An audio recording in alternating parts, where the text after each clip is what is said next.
بسم اللہ الرحمن الرحیم۔ آج کا سبق نماز کی چھٹی شرط استقبال قبلے کا بیان۔ سوال نمبر 1، استقبال قبلے کے کیا معنی ہیں؟ جواب نمبر 1، قبلے کی طرف منہ کرنے کو استقبال قبلہ کہتے ہیں۔ سوال نمبر 2، استقبال قبلہ نماز میں شرط ہونے کا کیا مطلب ہے؟ جواب نمبر 2، مسلمانوں کا قبلہ خانہ کعبہ ہے۔ خانہ کعبہ کمرے کی شکل کا ایک گھر ہے جو ملک عرب کے شہر مکہ معظمہ میں واقع ہے۔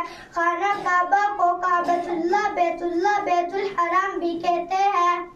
سوال نمبر 3، مسلمانوں کا قبلہ کیا ہے؟ جواب نمبر 3، ہندوستان، برما، بنگال اور بہت سے ملکوں میں قبلہ پچھم کی طرف ہے، کیونکہ یہ تمام ملک مکہ معظمہ سے مشرق کی طرف واقع